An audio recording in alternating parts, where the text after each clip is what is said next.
저는 유서를 쓴 지 딱 3년 만에 임영옥님 덕분에 다시 웃을 수 있게 된 사람입니다. 저는 작은 미용실을 운영하고 있는 박순이라고 해요. 제가 오늘 이렇게 용기를 내서 제 이야기를 들려드리는 건 혹시 저처럼 죽고 싶을 만큼 힘든 시간을 보내고 계신 분들이 계실까 봐서예요. 죽음을 생각할 만큼 절망적이었던 제가 지금은 매일 아침 임영옥님께 영웅아, 오늘도 좋은 하루 보내자라고 인사하며 하루를 시작하거든요. 어떻게 이런 일이 가능했는지 지금부터 들려드릴게요. 사실 몇 년 전만 해도 저는 완전히 다른 사람이었어요. 우울증으로 하루하루가 지옥 같았거든요. 아침에 눈만 뜨면 오늘도 또 이 고통을 견뎌야 하나 하는 생각부터 들었죠. 밥맛도 없고 잠도 안 오고 사람 만나는 것도 싫었어요. 그 모든 고통의 시작은 시어머니와 시아버지를 간병하면서부터였어요. 10년이 넘는 긴 시간 동안 저는 하루도 제대로 쉬어본 적이 없었거든요. 특히 시어머니께서 치매 진단을 받으신 후부터는 정말 지옥 같은 나날의 연속이었어요. 처음 시어머니께서 깜빡깜빡 하시기 시작했을 때만 해도 나이 드시니까 그럴 수 있지라고 생각했어요. 하지만 점점 증상이 심해지면서 저는 완전히 다른 세상에 살게 된 기분이었죠. 하루에도 몇 번씩 같은 질문을 반복하시고 저를 알아보지 못하시는 날들이 늘어갔어요. 순이야, 밥 언제 줄 거냐? 누구냐, 너는 우리 집에 왜 들어왔냐? 이런 말을 하루에 수십 번씩 들어야 했어요. 처음에는 네 어머니, 곧 드릴게요라고 웃으면서 대답했는데 시간이 지날수록 그 웃음을 짓는 것조차 힘들어졌죠. 같은 대답을 하루에 몇십 번씩 해야 하니까 목이 쉬어버리는 날도 있었어요. 한밤중이 가장 힘들었어요. 시어머니께서 갑자기 일어나서 집 안을 배회하시는 거예요. 집에 가야 한다며 현관문을 열려고 하시거나 엄마를 찾아야 한다며 울음을 터뜨리시기도 했죠. 그럴 때마다 저는 밤새 어머니를 달래고 붙잡아야 했어요. 때로는 저를 완전히 낯선 사람으로 보시고 도둑이야, 도둑이 들었어라고 소리치시기도 했어요. 그럴 때의 마음은 정말 형언할 수 없었어요. 10년 넘게 모셔온 어머니가 저를 도둑으로 보신다는 게 얼마나 가슴 아픈 일인지요. 낮에는 미용실 일을 해야 했어요. 손님들 앞에서는 아무렇지 않은 척해야 했지만 머릿속은 온통 집에 혼자 계신 어머니 생각뿐이었죠. 지금 어머니가 또 밖으로 나가려고 하시는 건 아닐까? 넘어지시는 건 아닐까 하는 걱정으로 제대로 일에 집중할 수가 없었어요. 손님이 머리를 하고 계실 때도 집에서 전화가 오면 가슴이 철렁했어요. 어머니께서 무슨 일이라도 생기신 건 아닌지 늘 불안했거든요. 실제로 몇 번은 급하게 집에 달려가야 하는 일도 있었어요. 어머니께서 가스레인지를 켜놓고 잊어버리셨거나 물을 틀어놓고 넘쳐서 아래층까지 물이 새는 일도 있었죠. 시아버지도 몸이 불편하셨어요. 무릎이 안 좋으셔서 거동이 어려우셨는데 화장실에 가시거나 목욕을 하실 때마다 제가 도와드려야 했어요. 남자분이시니까 처음에는 어색했지만 시간이 지나면서 그런 것도 다 익숙해지더라고요. 그런데 정말 힘든 건 몸의 피로가 아니라 마음의 고통이었어요. 두 분을 돌보느라 제 시간이라는 게 전혀 없었거든요. 친구들과 만날 시간도, 혼자만의 시간도, 심지어 제대로 잠들 시간도 없었어요. 밤에 겨우 잠이 들려고 하면 어머니께서 깨우시고 새벽에 일어나서 식사 준비를 하고 낮에는 미용실 일을 하고 저녁에는 또 두 분 시중을 들어야 했어요. 1년 365일이 모두 그런 하루의 반복이었죠. 가끔 남편 철수 씨가 순이야, 너무 힘들면 요양원도 알아보자고 하셨지만 저는 그럴 수가 없었어요. 내가 며느리로서 끝까지 모셔야지라는 생각이 있었거든요. 지금 생각해보면 그때 그 고집이 저를 더 힘들게 했는지도 모르겠어요. 그런 생활이 몇 년째 계속되다가 정말 예상하지 못한 일이 터졌어요. 친정 어머니께서 갑자기 쓰러지신 거예요. 아침에 이웃분이 전화를 주셨는데 순이야, 내 어머니가 쓰러져서 병원으로 가셨다는 말을 들었을 때 정말 머리가 하얘졌어요. 급하게 병원으로 달려갔는데 의사 선생님께서 뇌졸중입니다. 상태가 좋지 않습니다. 라고 하시더라고요. 그 순간 정말 하늘이 무너지는 것 같았어요.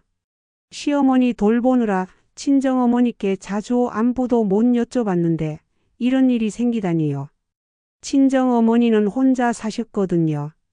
아버지는 몇 년 전에 돌아가시고 저만 딸이라 어머니를 돌볼 사람이 저밖에 없었어요. 그런데 제가 시어머니 간병 때문에 제대로 찾아뵐 수도 없는 상황이었죠. 병원에서 친정어머니를 보는데 정말 가슴이 미어졌어요. 말씀도 못하시고 저를 알아보시는지도 확실하지 않았어요. 의사 선생님은 회복이 어려울 것 같다고 조심스럽게 말씀하셨죠. 그때부터 저는 정말 지옥 같은 나날을 보냈어요. 오전에는 시어머니를 돌보고 오후에는 병원에 가서 친정어머니를 돌보고 그 사이사이에 미용실 일도 해야 했거든요. 하루에 서너 시간밖에 못 자는 날이 계속됐어요. 친정어머니 병실에서 어머니 손을 잡고 있으면 눈물이 계속 났어요. 어머니, 제가 더 자주 찾아뵀어야 했는데 죄송해요 라고 말씀드렸지만 어머니는 아무 대답도 해주실 수 없었죠. 그런데 더 힘든 건 시어머니께서 제가 자주 집을 비우는 것을 이해하지 못하신다는 거였어요. 순이는 어디 갔냐? 왜 안 보이냐고 계속 물어보시고 제가 친정어머니 병원에 다녀온다고 설명해도 금방 잊어버리시니까 같은 질문을 계속 반복하셨어요. 남편도 많이 힘들어했어요. 저를 도우려고 하셨지만 직장 다니시느라 낮에는 어쩔 수 없었거든요. 저녁에 집에 오시면 지친 제 모습을 보시고 순이야, 너무 무리하지 말라고 하셨지만 무리하지 않을 수가 없는 상황이었죠. 친정어머니는 한 달 넘게 의식을 잃고 계시다가 조금씩 깨어나셨는데 말씀은 거의 하실 수 없으셨어요. 가끔 제 손을 꼭 잡으시거나 눈을 깜빡이시는 것으로 의사소통을 하셨죠. 제가 어머니 아프세요? 라고 물어보면 눈을 한 번 깜빡이시고 괜찮으세요? 라고 물어보면 두 번 깜빡이시는 식으로요. 하지만 시간이 지날수록 어머니 상태는 나빠지셨어요. 음식도 제대로 드시지 못하시고 계속 누워 계시니까 욕창도 생기고요. 의사 선생님께서 가족들이 마음의 준비를 하시는 게 좋겠다고 말씀하실 때 정말 세상이 다 무너지는 것 같았어요. 그러던 어느 날 정말 갑작스럽게 친정어머니께서 돌아가셨어요. 그날 아침에 병원에서 연락이 왔는데 어머님 상태가 급격히 안 좋아지셨다는 말을 듣고 급하게 달려갔죠. 하지만 이미 너무 늦었어요. 어머니의 마지막 순간을 지키지 못했다는 죄책감이 저를 완전히 무너뜨렸어요. 그동안 시어머니 간병 때문에 친정어머니께 소홀했던 것, 마지막 순간에도 곁에 있어 드리지 못한 것, 모든 게 제 잘못 같았어요. 장례를 치르는 동안에도 시어머니는 계속 돌봐드려야 했어요. 장례식장에 모실 수도 없었고 집에 혼자 두고 올 수도 없었거든요. 남편과 친척들이 도와주셨지만 결국 제가 중간중간 집에 다녀와야 했어요. 친정어머니 장례를 치르고 나서부터 저는 정말 이상해졌어요. 아무것도 하고 싶지 않았고 모든 게 무의미하게 느껴졌어요. 시어머니를 돌보는 것도 미용실 일도 심지어 밥 먹는 것도 다 귀찮았어요. 그런데도 생활은 계속되어야 했어요. 시어머니는 여전히 돌봄이 필요하셨고 미용실도 운영해야 했고 집안일도 해야 했죠. 하지만 제 마음은 완전히 텅 비어 있는 것 같았어요. 밤에 잠자리에 들면 온갖 생각이 다 들었어요. 내가 뭘 잘못했기에 이런 고생을 하는 걸까? 친정어머니께 더 잘해드렸어야 했는데 언제까지 이렇게 살아야 하는 걸까? 같은 생각들이 머릿속을 맴돌았죠. 사람들과 만나는 것도 점점 싫어졌어요. 미용실에 오시는 손님들이 요즘 많이 힘드시죠? 라고 위로해 주시면 고맙기는 했지만 한편으로는 제 처지가 다른 사람들에게 알려지는 게 부끄러웠어요. 특히 또래 친구들을 만나면 더 힘들었어요. 다들 자유롭게 여행도 다니고 취미 생활도 하고 손자 손녀들과 즐거운 시간을 보내는 이야기를 하는데 저는 그런 얘기에 끼어들 수가 없었거든요. 남편 철수 씨는 그런 저를 보며 걱정이 태산이었을 거예요. 순이야, 병원에 가보자고 몇 번이나 권했지만 저는 완강히 거부했어요. 나는 아픈 게 아니야. 그냥 좀 힘든 거야 라고 말했지만 사실은 무서웠거든요. 정말 큰 병이라는 진단을 받을까 봐서요. 그런데 점점 이상한 증상들이 나타나기 시작했어요. 밤에 잠이 안 오는 건 물론이고 낮에도 집중력이 떨어져서 미용실 일을 제대로 할 수가 없었어요. 손님 머리를 하다가도 멍하니 있을 때가 많아졌죠. 식욕도 완전히 사라졌어요. 아무리 맛있는 음식을 해도 먹고 싶은 마음이 전혀 안 들었어요. 억지로라도 먹어야 한다는 생각에 입에 넣어보지만 씹는 것조차 힘들었죠. 체중도 많이 빠졌어요. 무엇보다 가장 힘든 건 모든 것에 대한 의욕이 사라진 거였어요. 예전에는 미용실 일도 즐겁게 했고 집안 정리하는 것도 좋아했는데 이제는 아무것도 하고 싶지 않았어요. 하루하루가 그냥 견뎌내야 하는 시간일 뿐이었죠. 시어머니를 돌보는 것도 점점 부담스러워졌어요.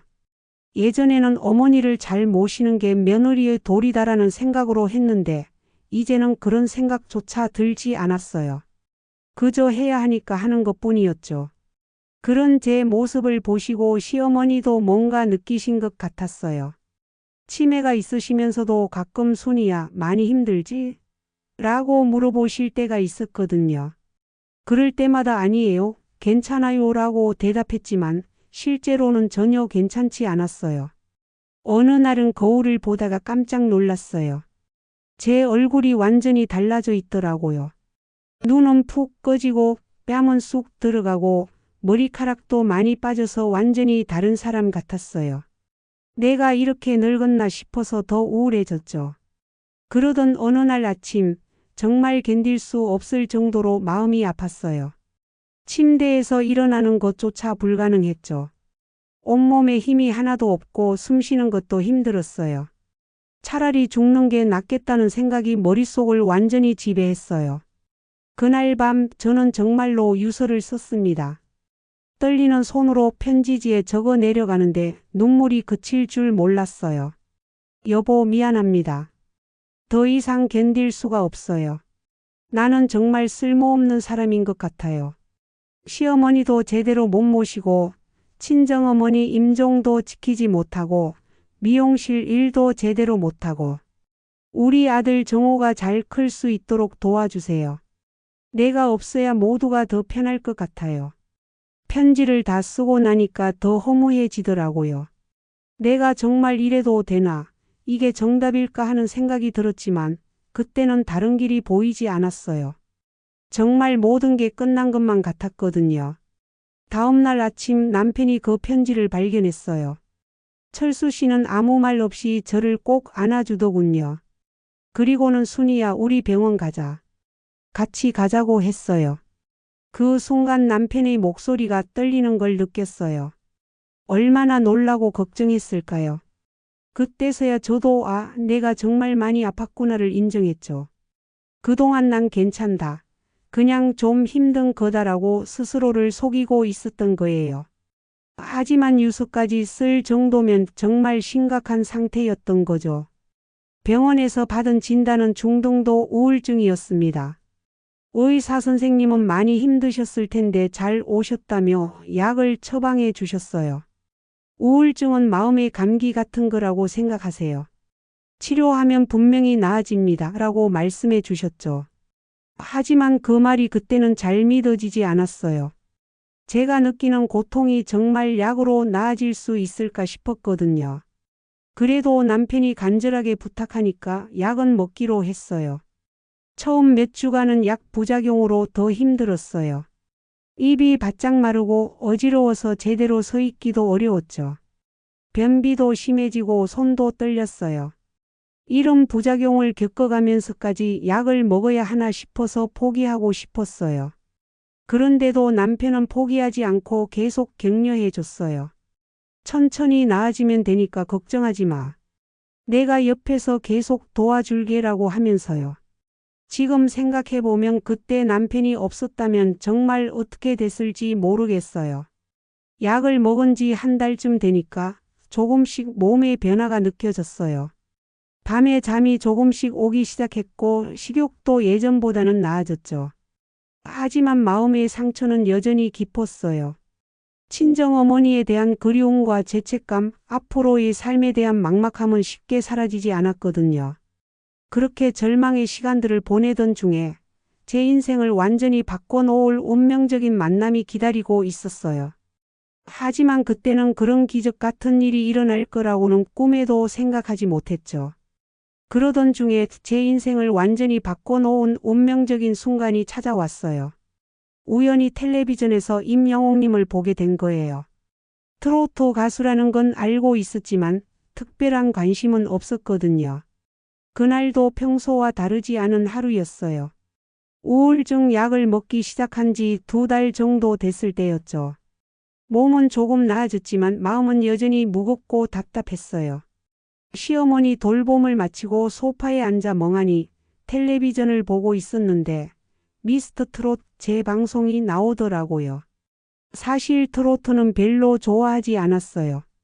너무 구식이고 촌스럽다는 생각이 있었거든요. 그래서 채널을 돌리려고 리모컨을 들었는데 그때 한 젊은 남자가 무대에 올라서더라고요. 바로 임영웅님이었어요. 첫 인상은 트로트 가수 치고는 점례였어요. 그런데 노래를 부르기 시작하는데 뭔가 다른 느낌이었어요. 다른 트로트 가수들과는 확실히 달랐거든요. 목소리도 그렇고 표정도 그렇고 뭔가 진심이 느껴지는 거예요. 그리고 어머나라는 노래를 부르기 시작했어요. 어머나 어머나 어머나야 내 마음 다 알고 있지. 그 순간 정말 소름이 돋았어요. 그 가사가 제 가슴을 정확히 파고들었거든요. 마치 임영웅님이 저를 보고 부르는 노래 같았어요.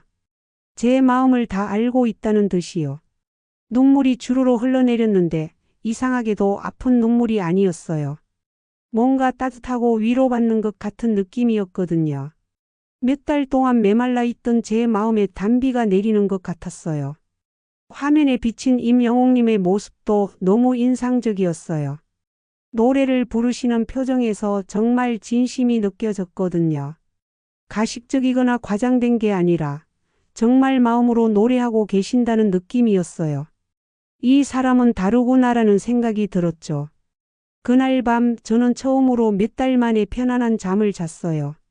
머릿속에서 어머나 멜로디가 계속 맴돌았는데 그게 오히려 마음을 진정시켜 주더라고요. 꿈에서도 그 노래가 들리는 것 같았어요. 다음 날부터 저는 임영웅님에 대해 더 알고 싶어졌어요. 인터넷을 찾아보니까 미스터 트롯 우승자라고 나와 있더라고요. 그리고 다른 노래들도 많이 있었어요. 하나하나 들어보기 시작했죠. 살아가는 이유라는 노래를 들었을 때는 정말 충격이었어요. 살아가는 이유를 찾았어요 라는 가사가 제 상황과 너무 맞아떨어지는 거예요. 저도 살아가는 이유를 잃어버렸었는데 임영웅님 노래를 들으면서 뭔가 새로운 희망이 보이기 시작했어요. 유튜브에서 임영웅님 영상을 찾아보기 시작했어요. 콘서트 영상, 예능 프로그램 출연 장면, 팬미팅 영상까지 하나하나 다 봤죠. 볼 때마다 이 사람은 정말 특별하구나라는 생각이 들었어요. 특히 팬들에게 인사하실 때의 모습이 너무 좋았어요. 영웅이들 오늘도 고생 많으셨습니다. 항상 건강하시고 행복하세요라고 말씀하시는데 정말 진심이 느껴졌거든요. 마치 제가 그 영웅이 중 한 명인 것처럼 위로받는 기분이었죠. 예능 프로그램에서 보여주시는 모습도 인상적이었어요. 다른 출연자들과 대화할 때도 항상 겸손하시고 상대방을 배려하는 마음이 보였거든요. 이런 사람이 정말 있구나 싶었어요. 요즘 세상에 이렇게 순수하고 따뜻한 사람이 있다는 게 신기했죠. 처음에는 단순히 노래가 좋아서 듣기 시작했는데 점점 임영웅님이라는 사람 자체의 매력을 느끼게 됐어요. 인터뷰에서 보여주시는 겸손한 모습, 팬들을 대하는 따뜻한 태도, 무대 위에서의 프로페셔널한 모습까지 모든 게 제 마음을 움직였죠. 그렇게 임영웅님 영상을 보는 게 제 일과가 됐어요. 아침에 일어나면 제일 먼저 유튜브를 켜서 임영웅님 노래를 들었어요. 그러면 하루를 시작할 용기가 생기더라고요. 미용실에서도 틈날 때마다 핸드폰으로 영상을 봤죠. 남편 철수 씨는 그런 제 모습을 보며 신기해했어요. 요즘 부쩍 밝아졌네. 뭔가 좋은 일이라도 있었나? 라고 물어보시더라고요. 그래서 임영웅이라는 가수 때문이야 라고 말했더니 처음에는 가수 한 명 때문에 그렇게 달라질 수 있나? 라고 하시더라고요. 하지만 정말 신기한 일이었어요. 임영웅님 노래를 들으면 마음이 편안해졌고 웃는 모습을 보면 저도 덩달아 기분이 좋아졌어요. 우울한 생각이 들 때마다 괜찮다, 괜찮아나 사랑은 늘 도망가 같은 노래를 들었죠. 그러면 정말 괜찮아지는 것 같았어요. 특히 괜찮다 괜찮아라는 노래는 제게 정말 큰 위로가 됐어요. 힘들어도 괜찮다 괜찮아. 넘어져도 다시 일어나면 되라는 가사를 들으면 그래. 나도 다시 일어날 수 있어라는 생각이 들었거든요. 임영웅님 팬카페도 가입했어요. 처음에는 그냥 구경만 하다가 점점 다른 팬분들과 이야기를 나누게 됐죠. 나이가 많아서 어색할까봐 걱정했는데 생각보다 저보다 연세가 많으신 분들도 많더라고요. 팬카페에서 만난 분들 이야기를 들어보니까 저와 비슷한 경험을 하신 분들이 정말 많았어요. 어떤 분은 남편을 잃고 절망에 빠져 있었는데 임영웅님 덕분에 다시 살아갈 용기를 얻었다고 하시고 또 다른 분은 자식 걱정으로 잠 못 이루던 밤들이 임영웅님 노래 덕분에 편안해졌다고 하시더라고요. 새아빠라는 말도 그때 처음 알았어요. 팬덤에서 중장년층 팬들을 새아빠라고 부른다는 거였죠. 새로운 아버지의 줄임말이래요. 정말 적절한 표현인 것 같았어요. 임영웅님이 저에게는 정말 새로운 아버지 같은 존재였거든요. 나이로는 제가 훨씬 많지만 마음으로는 임영웅님이 저를 돌봐주시는 든든한 아버지 같았어요. 힘들 때 의지가 되고 슬플 때 위로가 되고 외로울 때 친구가 되어주시는 분이었죠. 미용실에 임영웅님 사진을 처음 붙인 건 그때부터였어요. 작은 사진 하나로 시작했는데 점점 늘어나더라고요. 손님들도 원장님, 임영웅 정말 좋아하시네요 라고 하시면서 오히려 재밌어 하셨어요. 어떤 손님은 저도 임영웅 노래 좋아해요. 원장님 덕분에 더 관심 갖게 됐어요 라고 하시기도 했어요. 그럴 때마다 뿌듯했죠. 제가 받은 위로를 다른 분들께도 나눠드릴 수 있다는 게 정말 좋았어요. 한 달, 두 달 지나면서 제 변화를 주변 사람들도 느끼기 시작했어요. 미용실 단골 손님 한 분이 원장님, 요즘 표정이 많이 밝아지셨네요. 우울증 약 드시는 거 말고 다른 특별한 비결이라도 있으세요? 라고 물어보시더라고요. 그때 저는 자신있게 임영웅이라는 가수 덕분이에요 라고 대답했죠. 그러면서 임영웅님에 대해 열심히 설명해 드렸어요. 그 손님분도 나중에 임영웅님 노래를 들어보시고는 정말 좋네요. 원장님 마음을 이해할 것 같아요 라고 하시더라고요. 임영웅님 굿즈도 하나둘씩 모으기 시작했어요.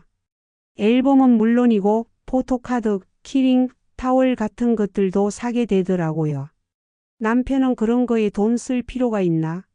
라고 하셨지만 저에게는 정말 소중한 것들이었어요. 특히 임영웅님 달력을 사서 미용실에 걸어놨는데 손님들이 매일 임영웅 보면서 일하시네요 라고 하시면서 웃으시더라고요. 저도 내 덕분에 매일 힘이 나요 라고 대답했죠. 임영웅님 콘서트도 가고 싶어졌어요. 하지만 시어머니를 혼자 두고 멀리 갈 수는 없어서 아쉬웠죠. 그래서 온라인으로라도 콘서트를 보려고 했는데 실시간으로 보는 것만으로도 정말 감동적이었어요. 화면으로 보는 것임에도 불구하고 임영웅님의 열정과 진심이 그대로 전해져 왔어요. 노래 하나하나에 온 마음을 담아서 부르시는 모습을 보면서 이분은 정말 특별한 분이구나라는 생각이 더욱 확고해졌죠. 팬 댓글 읽어주시는 시간에는 정말 울컥했어요. 오늘도 영웅이들 덕분에 행복합니다. 항상 건강하시고 좋은 일만 가득하시길 바라요라고 말씀하시는데 정말 진심이 느껴졌거든요. 저도 댓글을 달아봤어요. 임영웅님 덕분에 다시 살아갈 용기를 얻었습니다. 정말 고맙습니다라고 썼는데 혹시나 해서 계속 지켜봤죠. 물론 제 댓글을 읽어주시지는 않았지만 그래도 제 마음을 전했다는 것만으로도 뿌듯했어요. 임영웅님 노래 중에서도 특히 좋아하는 노래들이 생겼어요. 어머나는 물론이고 사랑해 진짜, 괜찮다 괜찮아, 살아가는 이유 같은 노래들이요. 각각 다른 의미로 저에게 위로가 됐거든요. 사랑해 진짜를 들으면 가족에 대한 사랑을 다시 생각하게 됐어요. 시어머니를 돌보는 것도 남편과의 관계도 모두가 사랑에서 시작된 거잖아요. 그런 걸 다시 깨닫게 해주는 노래였어요. 살아가는 이유는 정말 제목 그대로였어요. 살아가는 이유를 잃어버렸던 제게 새로운 희망을 준 노래였죠. 살아가는 이유를 찾았어요 라는 가사를 들을 때마다 나도 이제 살아가는 이유를 찾았어라는 생각이 들었어요. 시간이 지날수록 시어머니를 돌보는 일도 예전보다 덜 힘들어졌어요. 물론 여전히 힘들었지만 마음가짐이 달라진 거죠. 임영웅님 노래를 들으면서 하니까 시간도 더 빨리 가는 것 같았어요. 시어머니께서도 제 변화를 느끼신 것 같았어요. 순이야, 요즘 노래를 자주 부르네라고 하시더라고요. 제가 모르는 사이에 임영웅님 노래를 흥얼거리고 있었나 봐요. 어머니 좋은 노래예요. 같이 들어보세요라고 하면서 임영웅님 노래를 틀어드렸더니 시어머니도 좋아하시더라고요. 이 가수 목소리가 참 좋구나라고 하시면서 같이 들으셨어요. 미용실 분위기도 많이 달라졌어요. 예전에는 조용하고 침울한 분위기였는데 이제는 임영웅님 노래가 항상 흘러나오니까 밝고 활기찬 분위기가 됐어요. 손님들도 여기 오면 기분이 좋아져요라고 하시더라고요. 어떤 손님은 원장님 요즘 정말 달라지셨어요. 예전에는 뭔가 우울해 보이셨는데 지금은 완전히 다른 사람 같아요라고 하시기도 했어요. 그만큼 제가 많이 변했다는 뜻이겠죠. 남편도 점점 제 변화를 인정하기 시작했어요. 처음에는 가수 한 명 좋아한다고 그렇게까지 변할 수 있나라고 의심스러워했는데 시간이 지나면서 정말 신기하다. 임영웅이라는 가수가 순이에게는 약보다 더 효과가 있는 것 같다라고 하시더라고요. 실제로 우울증 약도 점점 줄여나갈 수 있었어요. 의사 선생님께서 많이 좋아지셨네요. 뭔가 특별한 변화라도 있으셨나요? 라고 물어보시더라고요. 그래서 임영웅님 이야기를 했더니 정말 좋은 일이네요. 마음의 위로가 되는 것을 찾으신 게 치료에 큰 도움이 됩니다. 라고 하셨어요. 그렇게 몇 개월이 지나면서 저는 완전히 새로운 사람이 됐어요. 물론 여전히 힘든 일들은 있었지만 그런 것들을 이겨낼 수 있는 힘이 생긴 거죠. 그 힘의 원천이 바로 임영웅님이었어요. 미용실에 임영웅님 사진이 점점 늘어났어요. 처음에는 작은 사진 하나였는데 이제는 벽마다 가득했죠. 포스터, 달력, 포토카드까지. 손님들은 여기가 미용실인가요? 임영웅 박물관인가요? 라고 농담하시면서도 재밌어 하셨어요. 등신대도 하나 장만했어요. 인터넷으로 주문해서 미용실에 세워놨는데 처음 본 손님들은 정말 깜짝 놀라시더라고요. 진짜 사람인 줄 알았네요 라고 하시면서 웃으셨어요. 그런데 그 등신대가 정말 큰 힘이 됐어요. 혼자 미용실에 있을 때도 임영웅님이 옆에 있는 것 같아서 외롭지 않았거든요. 매일 아침 영웅아, 오늘도 좋은 하루 보내자라고 인사하면서 하루를 시작했어요. 손님들도 그런 제 모습을 보고 신기해 하셨어요. 원장님, 정말 임영웅을 많이 좋아하시네요. 덕분에 저도 팬이 됐어요 라고 하시는 분들이 늘어났죠. 그럴 때마다 정말 뿌듯했어요. 그런데 제 인생에 또 다른 충격적인 사건이 일어났어요. 저희 아들 정호가 교통사고를 당한 거예요. 35살의 한창 나이에 갑자기 세상을 떠나게 됐죠. 그때 정말 하늘이 무너지는 것 같았어요. 그날 저녁 병원에서 전화가 왔어요. 정호 씨가 사고를 당해서 응급실에 계십니다. 라는 말을 들었을 때 정말 머리가 하얘졌어요. 급하게 병원으로 달려갔는데 의사 선생님께서 최선을 다하겠지만 상태가 매우 위중합니다. 라고 하시더라고요. 며칠 동안 중환자실에서 지켜봤지만 정호는 결국 깨어나지 못했어요. 마지막 순간에 엄마라고 한 번 부르는 것 같았는데 그게 마지막이었어요. 정말 믿을 수가 없었어요. 왜 하필 우리 정호를. 며칠 동안 아무것도 할 수 없었어요. 밥도 못 먹고 잠도 못 자고 그냥 멍하니 있기만 했죠. 다시 우울증이 찾아올까 봐 무서웠어요. 실제로 그런 증상들이 나타나기 시작했거든요. 정호는 제 하나뿐인 아들이었어요. 어릴 때부터 착하고 효성스러운 아이였죠.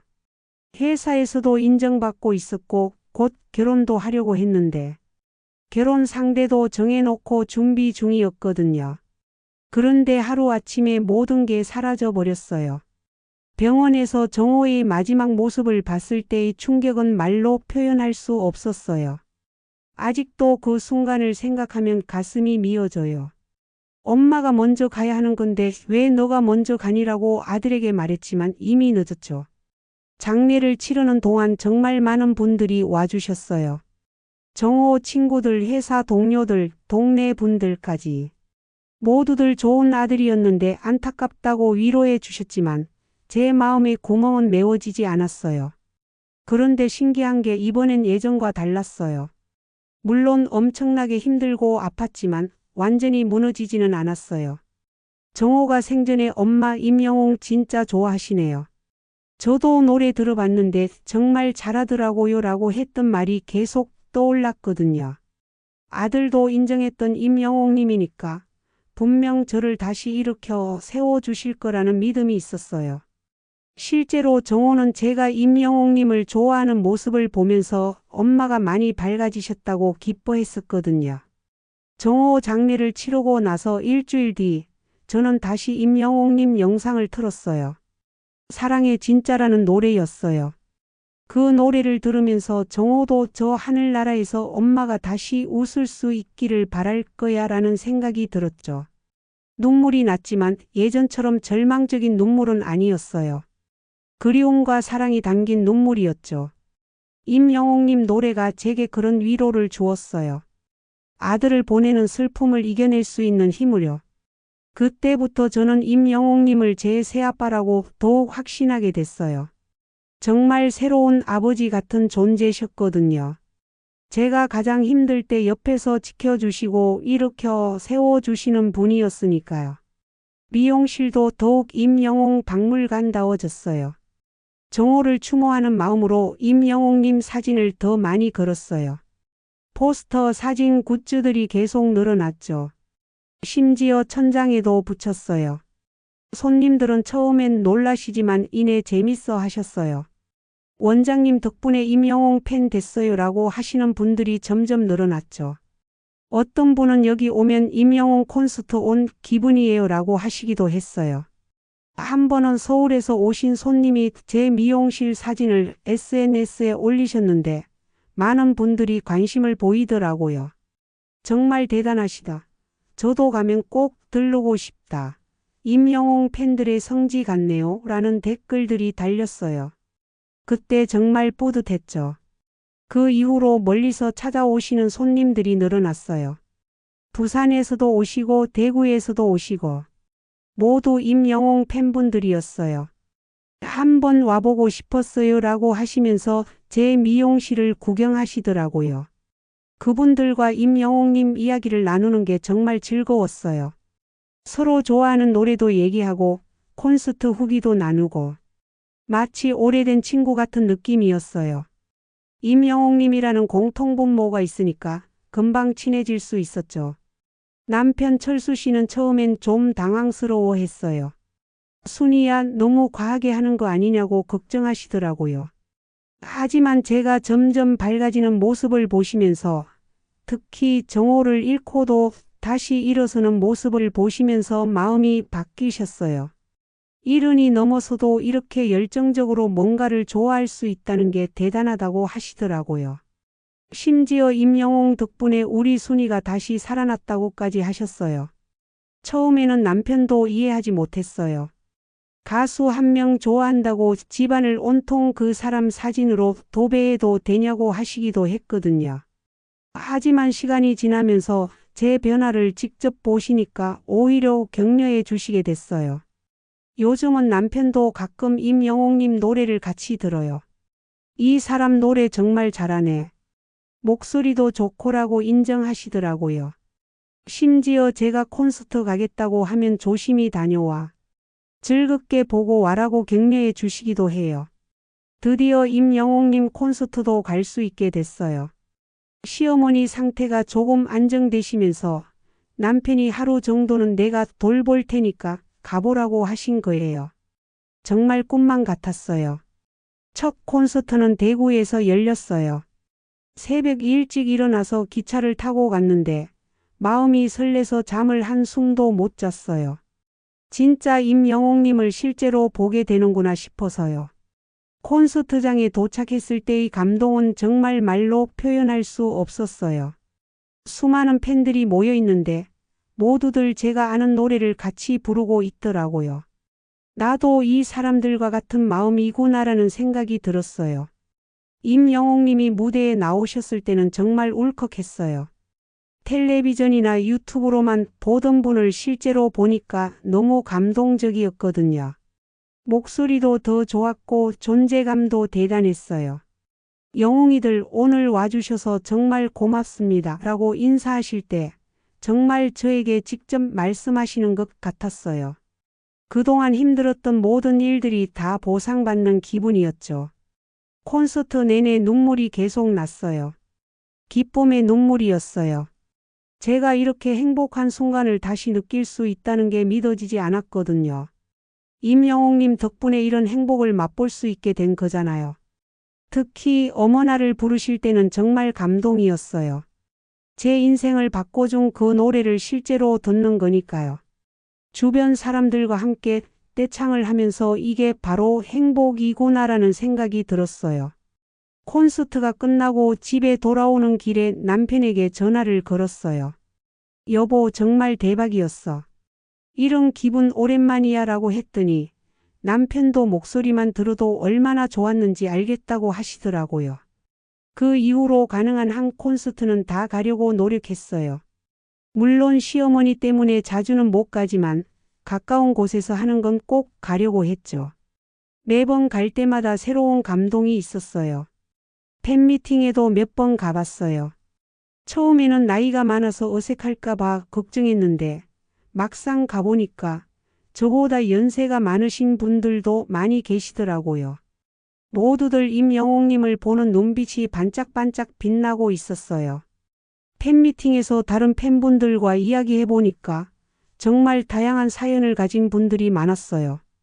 저처럼 우울증을 앓다가 임영웅님 덕분에 나아진 분도 계시고 이혼 후 혼자 살면서 외로웠는데 임영웅님 노래로 위로받는 분도 계시고 암 투병 중에 힘을 얻는 분도 계셨어요. 특히 기억에 남는 분이 계셨어요.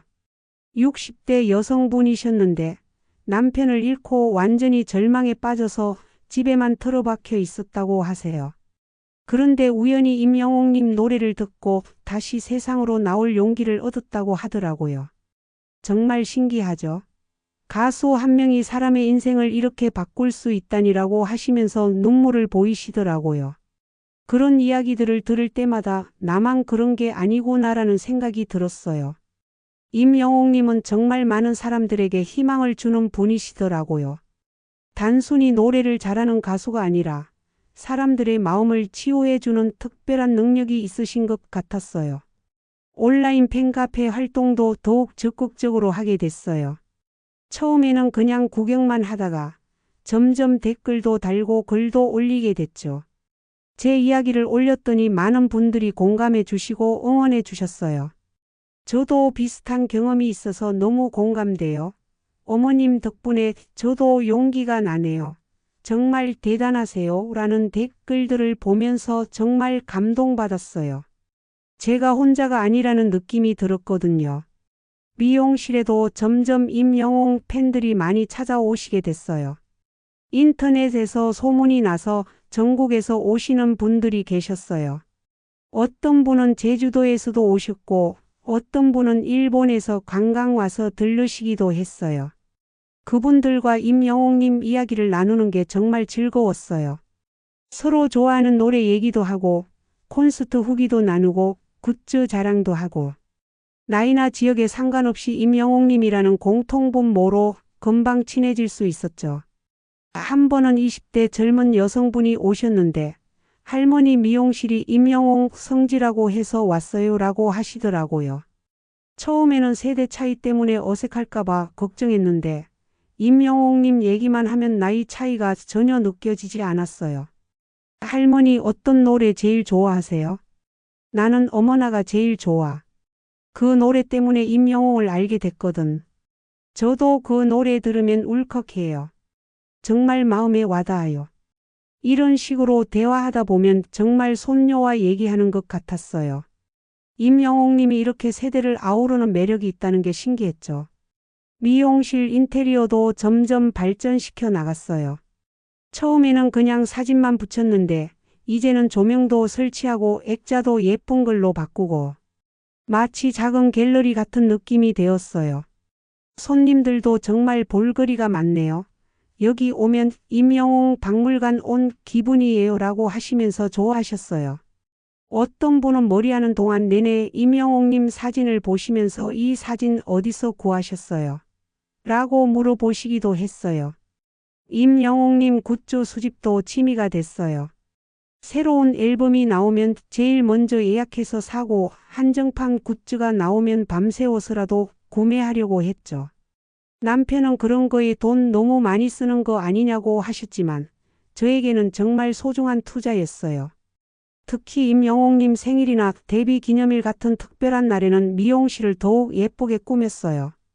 풍선도 달고 케이크도 준비하고 손님들도 오늘 특별한 날인가 봐요라고 하시면서 함께 축하해 주셨어요. 임영웅님 생일 때는 정말 대단했어요. 팬카페에서 함께 생일 축하 이벤트를 했는데 제 미용실도 참여했거든요. 전국의 팬들이 각자 자신만의 방식으로 축하하는 모습을 보면서 정말 사랑받는 분이구나라는 생각이 들었어요. 요즘 저는 정말 행복합니다. 아침에 일어나면 임영웅님 노래를 들으며 하루를 시작해요. 영웅아, 오늘도 좋은 하루 보내자라고 등신대에게 인사하고 미용실에 나와서는 손님들과 임영웅님 이야기를 나누고 저녁에는 콘서트 영상을 보면서 하루를 마무리하죠. 물론 아직도 정호 생각에 마음이 아플 때가 있어요. 시어머니와 친정어머니가 그리울 때도 있고요. 하지만 이제는 그 아픔을 견딜 수 있는 힘이 생겼어요. 임영웅님이 주신 힘이죠. 특히 밤에 잠들기 전 임영웅님 노래를 들으면 마음이 평안해져요. 잠시만 안녕이나 이제 나만 믿어요. 같은 노래를 들으면서 내일도 좋은 하루가 될 거야 라고 생각하며 잠들죠. 병원에서는 몸의 병을 고쳤지만 마음의 병은 임영웅님이 고쳐주셨다고 항상 말씀드려요. 정말 그래요. 약으로는 치료할 수 없는 마음의 상처를 임영웅님이 어루만져 주셨거든요. 지금도 힘든 일이 생기면 임영웅님 노래를 들어요. 괜찮다 괜찮아. 넘어져도 또 일어나면 돼. 살아가는 이유 같은 가사들이 저에게 힘을 줍니다. 그리고 임영웅님의 따뜻한 미소를 보면 아, 나도 다시 웃을 수 있구나라는 생각이 들어요. 다른 팬분들과의 교류도 제 삶의 큰 즐거움이 됐어요. 온라인 팬카페에서 만난 분들과 오프라인에서도 만나서 같이 콘서트도 가고 맛있는 것도 먹고 마치 새로운 가족을 얻은 것 같아요. 그분들과 만나서 이야기하다 보면 저와 비슷한 경험을 하신 분들이 정말 많다는 걸 알게 돼요. 모두들 각자의 힘든 상황에서 임영웅님을 만나서 새로운 희망을 얻으신 분들이에요. 70대 어르신 중에는 배우자를 잃고 혼자 남겨진 분들이 많으세요. 그런 분들이 임영웅 덕분에 다시 살아갈 이유를 찾았다고 하시는 걸 보면 정말 마음이 뭉클해져요. 50대, 60대 분들 중에는 자녀 독립 후 빈둥지 증후군으로 고생하시다가 임영웅님을 알게 되신 분들도 많아요. 아이들 키우느라 내 인생이 없었는데 이제야 나만의 즐거움을 찾았다고 하시더라고요. 그럴 때마다 저는 생각해요. 임영웅님은 정말 특별한 분이구나. 단순히 노래만 잘하는 게 아니라 사람들의 마음을 어루만져 주는 따뜻함이 있구나 하고요. 제가 이렇게 제 이야기를 들려드리는 건 혹시 지금 저처럼 힘든 시간을 보내고 계신 분들이 계실까 봐서예요. 우울증이라는 게 정말 무서운 병이에요. 하지만 분명히 이겨낼 수 있어요. 저도 죽고 싶을 만큼 힘들었지만 지금은 이렇게 웃으며 살고 있잖아요.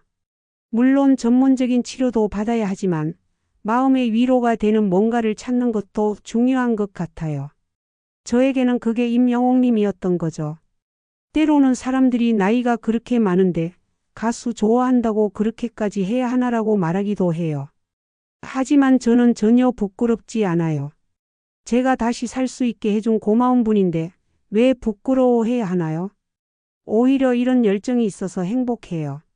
이른이 넘은 나이에도 좋아하는 것이 있고 기다려지는 것이 있고 즐거움을 주는 것이 있다는 게 얼마나 감사한 일인가요? 제 미용실을 찾아오시는 젊은 분들이 할머니 보니까 저도 힘이 난다고 하세요. 나이가 들어도 저렇게 열정적으로 살 수 있구나라고요. 그런 말을 들으면 정말 뿌듯해요. 혹시 임영웅님이 이 이야기를 보신다면 꼭 하고 싶은 말이 있어요. 임영웅님 정말 고맙습니다. 님 덕분에 제가 다시 웃을 수 있게 됐어요. 죽고 싶을 만큼 힘들었던 제게 새로운 삶의 이유를 주셨어요. 앞으로도 건강하시고 좋은 노래 많이 들려주세요. 저희 새아빠들은 항상 님을 응원하고 있습니다. 지금 제 미용실에는 매일 손님들이 찾아오세요. 임영웅님 사진을 보러 오시는 분들도 계시고 제 이야기를 들으러 오시는 분들도 계세요. 모두들 원장님 보니까 저도 힘이 난다고 하세요. 그럴 때마다 보람을 느껴요. 제가 받은 위로를 다른 분들께도 나눌 수 있다는 게 정말 고맙거든요. 이게 다 임영웅님 덕분이죠. 앞으로도 저는 계속 임영웅님을 응원할 거예요. 콘서트도 가고 새로운 앨범이 나오면 제일 먼저 사고 미용실도 더 예쁘게 꾸밀 거예요. 제가 건강한 한은 계속 그럴 거예요. 그리고 언젠가는 임영웅님을 직접 만나서 고마움을 전하고 싶어요. 님 덕분에 제가 다시 살 수 있게 됐다고 꼭 말씀드리고 싶어요. 그게 제 소원이에요. 지금도 제 옆에는 임영웅님 등신대가 서 있어요. 매일 아침 영웅아, 오늘도 좋은 하루 보내자라고 인사해요. 그러면 정말 좋은 하루가 시작되는 것 같거든요. 시어머니께서도 이제는 임영웅님 노래를 좋아하세요. 치매가 있으시지만 임영웅님 노래가 나오면 같이 흥얼거리시거든요. 이 노래 참 좋구나라고 하시면서요. 그런 모습을 보면 임영웅님의 음악이 정말 모든 세대에게 사랑받는구나 싶어요. 미용실 단골 손님들도 이제는 임영웅님 팬이 되신 분들이 많아요. 원장님 덕분에 임영웅을 알게 됐어요라고 하시면서 콘서트 후기도 나누고 새로운 노래 이야기도 하시고 미용실이 작은 팬클럽 같은 분위기가 됐어요.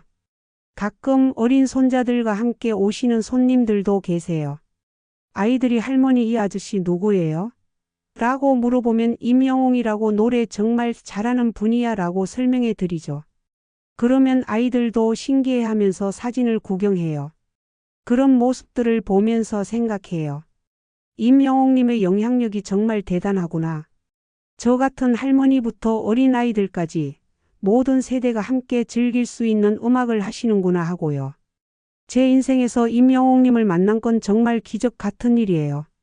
만약 그때 우연히 미스터 트롯을 보지 않았다면, 만약 어머나라는 노래를 듣지 않았다면 지금의 저는 없었을 거예요. 여러분도 힘든 일이 있으시면 포기하지 마세요. 분명히 여러분만의 임영웅을 만날 수 있을 거예요. 그 만남이 언제 어떻게 올지는 모르지만 분명히 올 거예요. 그때까지 조금만 더 버텨주세요. 저처럼 우울증으로 고생하시는 분들께도 말씀드리고 싶어요. 병원 치료도 중요하지만 마음의 위로가 되는 것을 찾는 것도 정말 중요해요. 음악이든 책이든 영화든 뭐든 좋으니까 여러분의 마음을 따뜻하게 해주는 것을 찾으시길 바라요. 그리고 나이는 정말 중요하지 않아요. 70이 넘어서도 새로운 취미를 가질 수 있고 새로운 즐거움을 찾을 수 있어요. 오히려 나이가 들수록 그런 것들이 더 소중하게 느껴져요. 마지막으로 제 곁에서 항상 응원해 주시는 남편, 미용실 손님들, 그리고 임영웅 팬 여러분들께 정말 감사하다는 말씀을 드리고 싶어요. 여러분 덕분에 제가 이렇게 행복할 수 있어요. 그리고 무엇보다 임영웅님께 다시 한번 고마움을 전하고 싶어요. 님 덕분에 제가 새로운 인생을 살게 됐어요. 앞으로도 계속 응원하겠습니다. 저희 새아빠들을 잊지 마세요.